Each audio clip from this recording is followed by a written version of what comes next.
what's up, my friends? Today we are making guacamole. Yes. Sorry. Hey, what's up, guys? Today we are making guacamole. Guacamole is one of the greatest foods in the entire universe, truly. It is just absolutely delicious. But really, the best guacamole is homemade guacamole. When you make guacamole at home, freshly made, it's infinitely better than anything you can ever get from the store. So it's actually really easy to make, and you definitely need to make it homemade. And I have a way that I like to add a little extra flavor to mine. It's super delicious. Let me show you how to make it. All right, let's make guacamole, my friends. So guacamole is a very personal thing to some people. There are definitely different possible ingredients that you can add to your guacamole, but really guacamole comes down to one primary ingredient, and that is the amazing avocado. So the avocado is definitely a gift to mankind. It's just such a delicious little fruit. It's really known for its like buttery texture. It's delicious, inviting, olive gold color. And everything that we put into guacamole is really meant to accentuate the flavor of this delicious little beast right here. So in order to make guacamole, definitely get some really good ripe avocados. The best avocados for making the best guacamole are nice and ripe avocados that are still firm, but just starting to have a little bit of softness, because they'll make nice and creamy, yet still slightly chunky guacamole.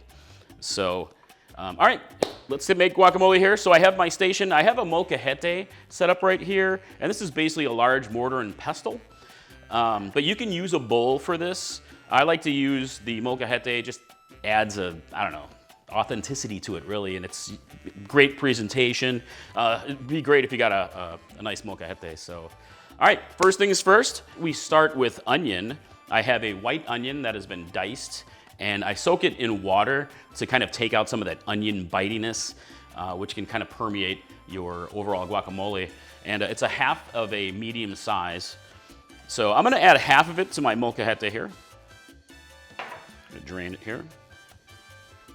Save the rest for later. And I have serrano peppers. Serrano peppers are a great level of heat. They're about 50,000 Scoville heat units on the Scoville heat scale. And that's about 10 times roughly hotter than a jalapeno, so it's gonna have a nice level of bite to it. You can use jalapeno peppers if you want it to a little bit milder, or even omit the chilies. But to me, chilies are very important for a delicious guacamole. And I'm just adding half of it to the molcajete here. And I have garlic. Garlic, you can skip the garlic if you want. I love gorgeous garlic, of course. And I'm just adding 2 whole cloves to the molcajete here. Then we're gonna go ahead and mash it up. So I'm gonna get this ground down into a paste. This is like that extra little sort of step that I think adds a lot of delicious extra flavor, because this paste is gonna really permeate the overall guacamole and just add a nice level of flavor that's like, amazingness. And if you don't have a molcajete, you can use a food processor for this particular step, and then add it to a bowl. All right, so I've got a really nice paste here, chili, onion, garlic paste. You can take a look at that, it looks amazing. So the next step here is 3 avocados. I've got my avocados all set here. And you wanna cut them in half lengthwise and remove the pit. So just be careful as you do this, just kind of cut it from one end, the top or the bottom, and just kind of slide all the way around it carefully, like so. And once you slice all the way through, you just give it a little twist, boom, and you can see the pit right here. So that's really easy to remove. You could use a spoon if you want, or just kind of with your knife, and it pops right out that way. And then you can, gently remove it, just toss it away. So the next step is you're gonna scoop the avocado into your molcajete, and I like to do little pieces. You can just dump the whole thing into it, but if you do it in pieces, it'll grind up a little bit easier that way, like so. That's not for you.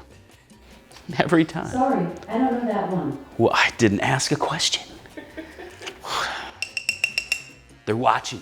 They're watching you. Also, some people like to dice the avocado in its skin, and you can definitely do that as well. I just find it easier to scoop it. But if you do, just be careful to not stab your hand.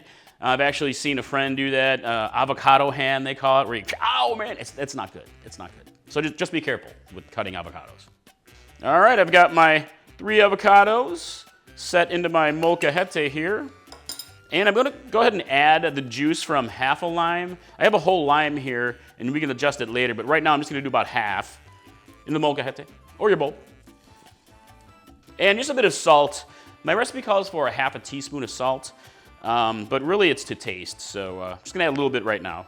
You don't wanna do too much.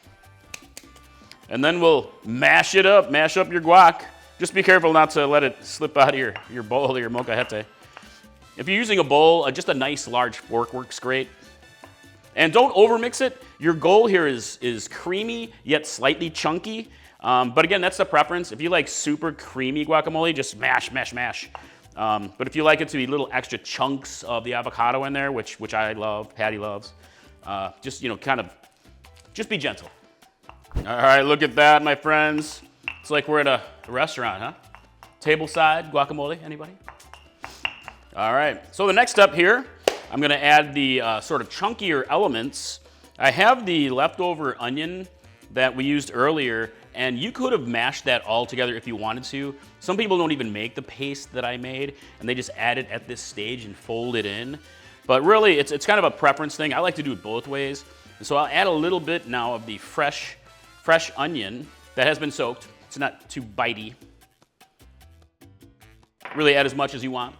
And the rest of my serrano pepper, extra deliciousness. And I have tomato. I have about a medium-sized tomato that I've used, and it's cored out. You want to remove all that sort of pithy, wet interior, because it'll make your guacamole a little kind of wet. So I'm gonna just add this whole thing in there. And cilantro. So I have about 2 tablespoons chopped cilantro or so. And again, this is one of those ingredients that is to taste. And here, you're just gonna wanna gently mix. So I got my spoon ready here, and just gotta fold it in. And you could save some of this for garnish later if you want, but I'm just gonna eat it. I'm just gonna eat it. Look at this, look at this. Guacamole. Isn't it like one of the best words? It just sort of incites this amazing feeling of joy. Guacamole. All right, check it out, my friends. Doesn't this look beautiful? Wouldn't you be happy if this was served tableside to you, nice and fresh?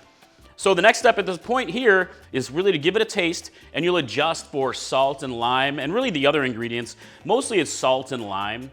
But one of the keys here that I think is very important is, I think it's good to undersalt your guacamole. If you add too much at this stage and then you serve it with salty chips or other salty foods, you'll start to realize, oh man, I added too much salt. So a little less salt than you might think. But again, everything to personal taste. So let's talk about guacamole variations. You don't have to use all 8 ingredients in this recipe. You can really mix and match to your personal preference. So if you don't like onions, for example, you can skip them. It's your recipe now. You're the one eating it and enjoying it, so make it how you want to. For example, there are 2 other ways that I really enjoy it, simpler ways. One is a simple combo of avocado, chilies, and tomato. A nice, beautiful trifecta, a little salt, of course, and maybe lime if you want, but really just those 3 and a touch of salt. Boom, deliciousness. And also a real creamy version that I used to make, still make a lot, is simply avocados, salt, lime, and optional cilantro. I mean, you could make a delicious guacamole with 3 or 4 ingredients, and it's amazing. Another possible variation, which I find delicious, is adding tropical fruit. So something like pineapple or mango or papaya, you can fold those in at the end and you got like a nice extra citrusy sweetness to it. Delicious. Some other recipes that I've seen use a little bit of olive oil. I've seen this in my Mexican cookbooks, either when making the paste in the beginning or just kind of fold it in. So one of the biggest questions that always comes up about guacamole is, how do you keep it from browning? So the oxygen is really like the enemy of your guacamole, oxygenation. It's gonna turn it brown after time, especially if you leave it out. So the best way to really do it is eat your guacamole fast. Just eat it up. So I usually don't have a problem with that. But if you do have leftover guacamole, the best way really is to add it to a container, flatten it down, and then add a little layer of water over the top, because what you're doing is you're just protecting it from any oxygen that's gonna turn it brown. And really, when you wanna serve it again, just go ahead and dump the water out, mix it, and enjoy. You'll get a good 2 to 3 days out of it that way. Nothing's gonna make it last forever though, so you have to make it fresh every time. Also, if you do happen to see some browning on top of your guacamole, you can scrape that off really, or a little bit of lime juice squeezed over and then mixed in will get rid of the brown color. Best part of my day, my friends. Give it a taste. I'm seriously happy that I get to do this for a living, tasting guacamole.